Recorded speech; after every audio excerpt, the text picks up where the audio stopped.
Hello everyone, and welcome back to my channel.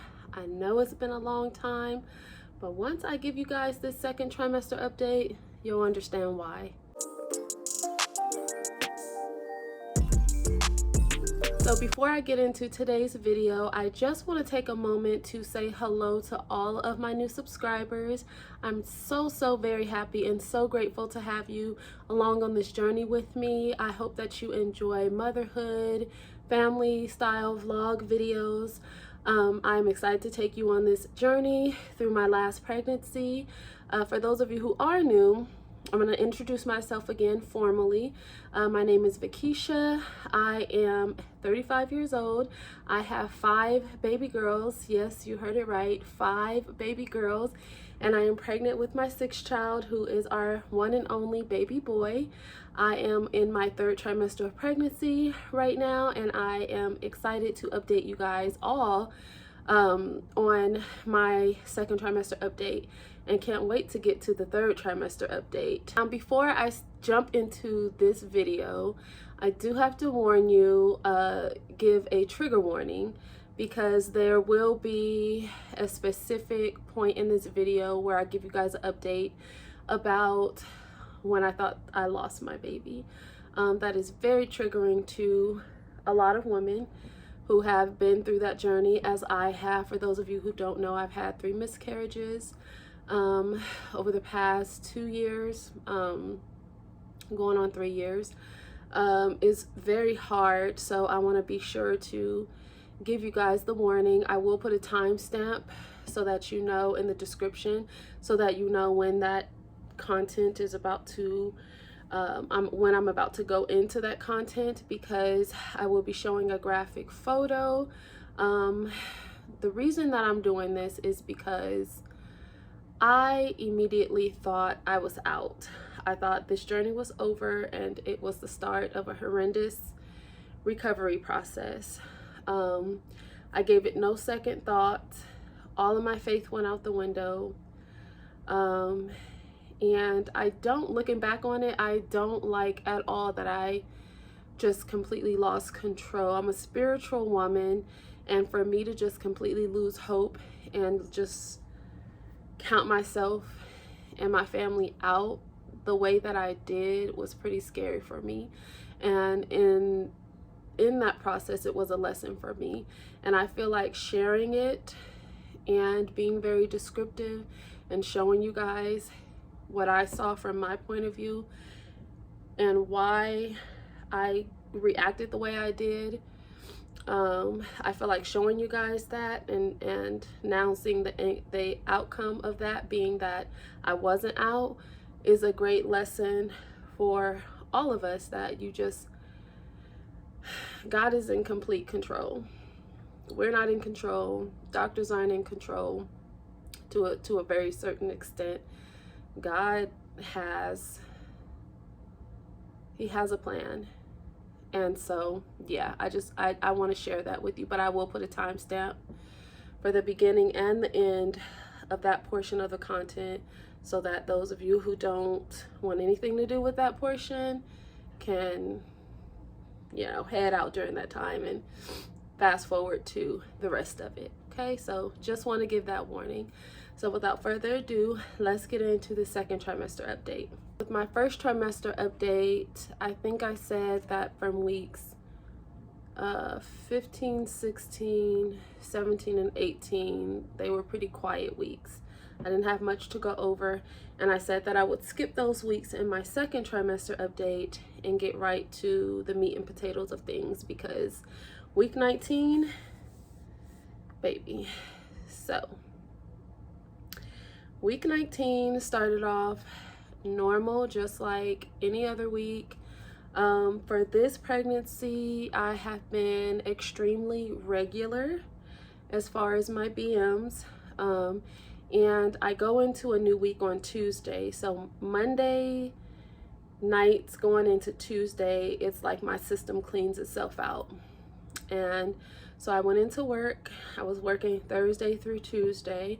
I went into work like usual, and I go into work at night. So it was about 7 p.m. when I got in. I ate, because I eat my dinner, I have my lunch at the beginning of the shift so that I'm not eating super late. And I do have diabetes, so I have to be very specific with my schedule as far as eating. So I went in, I ate, then I went to get my patients. So I went to my first patient's room, got them taken care of, came out, and as I'm walking down the hall, it's feeling like I'm peeing on myself. And I'm like, okay, I do have to go to the bathroom. This is my 6th pregnancy, incontinence, okay, but this feels a little weird. So I said, I'm gonna go to the bathroom before I go see my next patient. By this time, it's about 8 p.m. So I head out of the ER, I go to the restroom, think nothing of it. I go to wipe, and it just feels like a lot. So I turn around and look, and y'all, there was so much blood, bright to dark red, just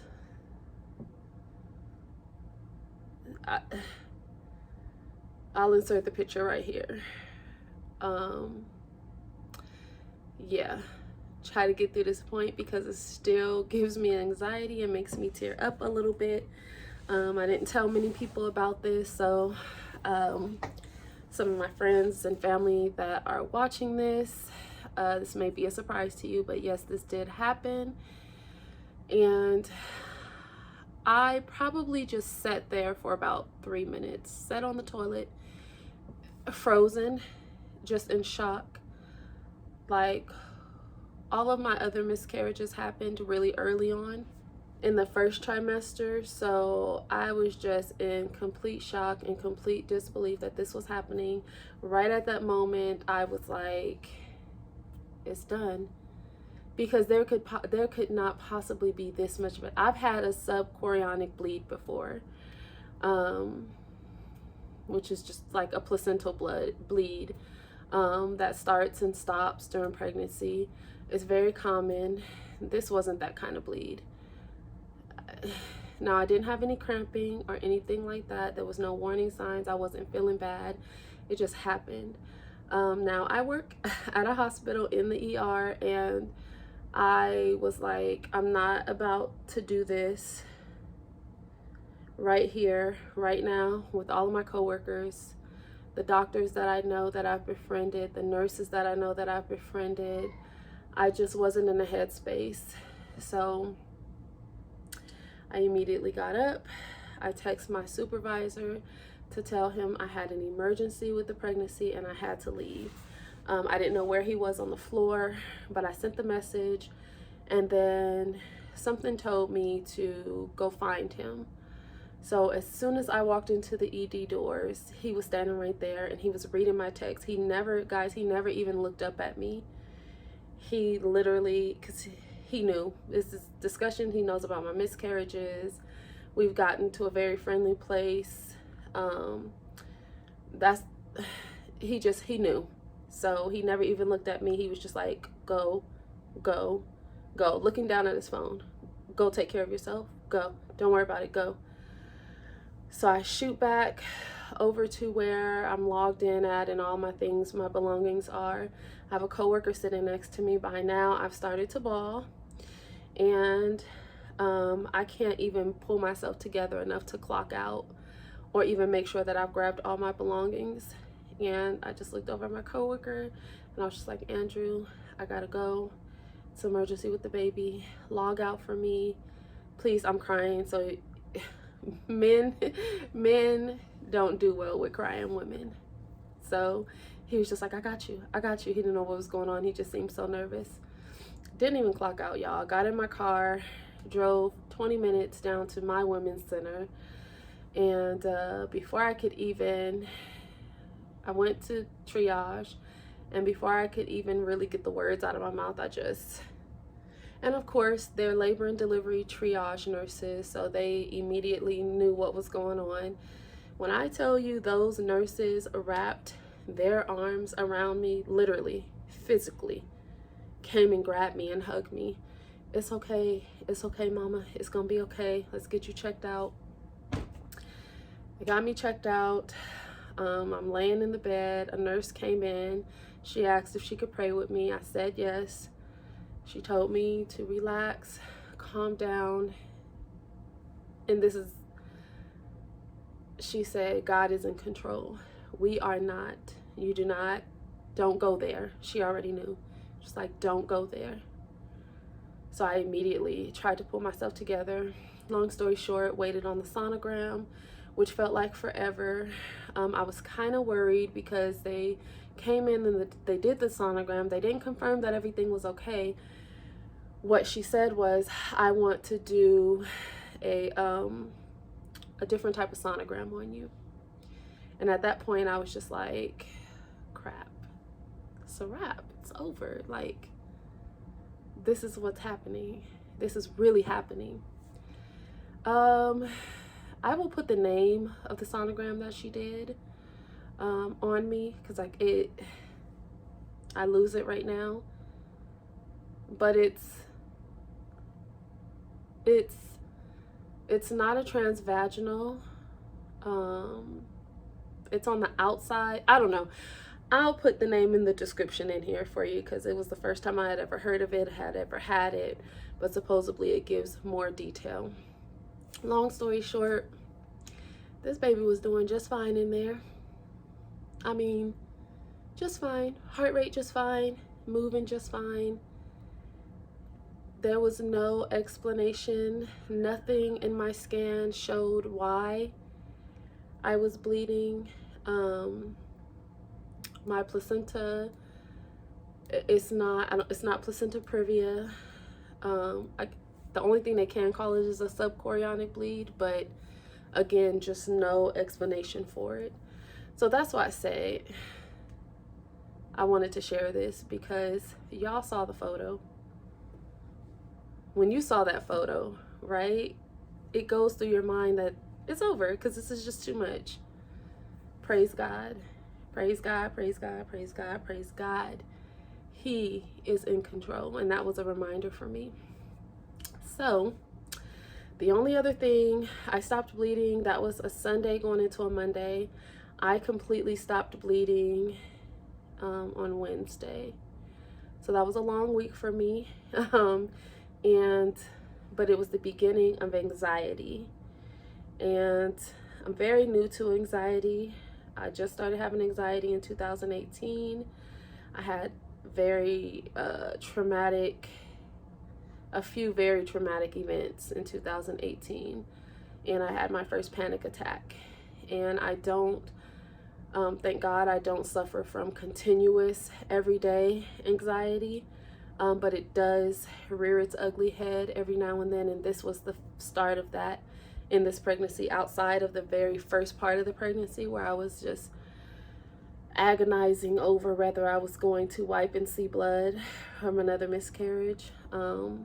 I had been good since about 12 weeks.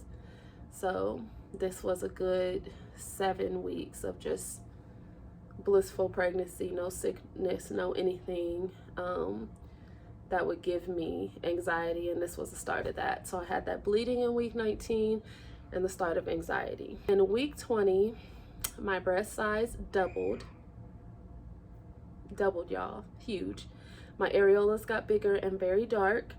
I'm still breastfeeding my 17-month-old. Is she 18 months now? 18 months now, as of the 5th. 18-month-old, we're still breastfeeding. She started to, what I thought was, wean herself. So she only nursed once to twice a day, and she would only latch for about 2, maybe 3. 3 was like on a good day. 3 minutes, unlatch, look up at me, smile, and go about her way. So I was like, cool, she's weaning on her own. I said I'm breastfeeding until she's ready to stop, even though I'm ready. And I figured, you know, the new colostrum is coming in. She doesn't like the taste. She's going to wean herself. That's what it said in my research generally happens. So I was like, cool, we're stopping, right? week 21, I had to grab my notes for this one. Week 21, I still had anxiety from week 19. Insomnia began. My entire family, including myself, got the stomach flu. I was not vomiting though. I had it the other way, which I'm thankful for because I don't want to vomit. I started new meds. I saw a cardiologist. I have a history of AFib. My heart rate is always really high. And the cardiologist put me on medication, metoprolol, to try to control my heart rhythm and rate. And so I started that medication. I've been on that medication before, back when I was actually in AFib. That's what got me out. I didn't have to be converted. And then that week I also had a growth scan. I see a high-risk doctor for my diabetes. For those of you who don't know, every 3 weeks I get a growth scan, and so this was the week for a growth scan, and baby was doing just fine. If you could imagine, I was super happy and anxious to get that growth scan just because of what had happened at week 19. I didn't have a scan or anything in between that, so week 21 is when I got that scan, and everything was a-okay. He was doing great. Week 22, anxiety eased up a bit for me. The only things I experienced in week 22 was itchy skin, really itchy skin, and I had a loss of appetite for some reason. Week 23, Coco went back to her regular breastfeeding schedule. Baby, she said, I can get with this new taste. Back at it. Back on regular schedule since then. Nothing changed. Boobs are super sore. It's another story. They're huge, they're heavy, they're sore. She's nursing. It's a lot, but you know, we do what we gotta do. I'm not gonna stop her from breastfeeding, and it just is what it is. So it looks like I will continue my research on tandem feeding because, yeah. Also that week I started to, no, that was it for week 23. So week 24, I still had the itchy skin, and I began to have numbness in my right arm and hand. Come to find out that that's also common in pregnancy.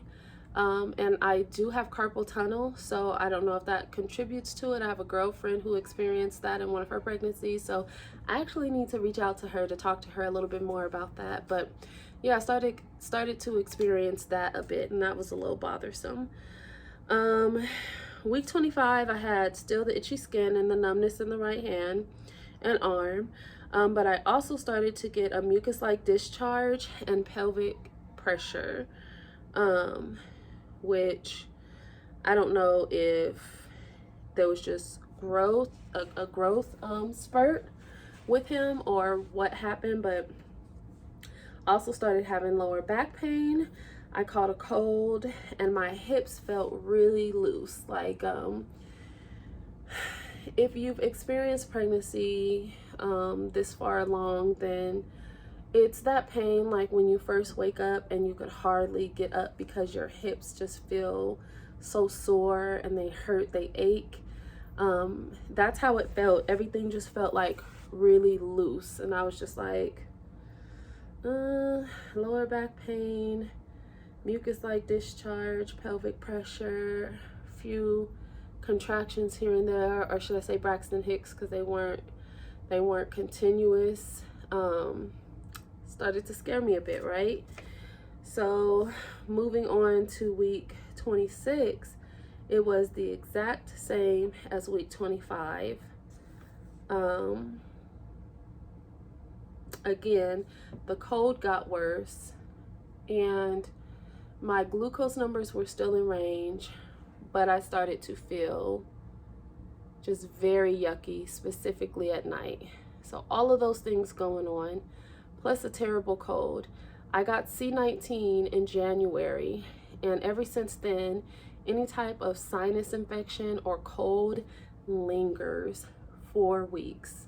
Not 3 to 5 days, I'm talking 2-3 weeks, and it's really annoying and it's really debilitating.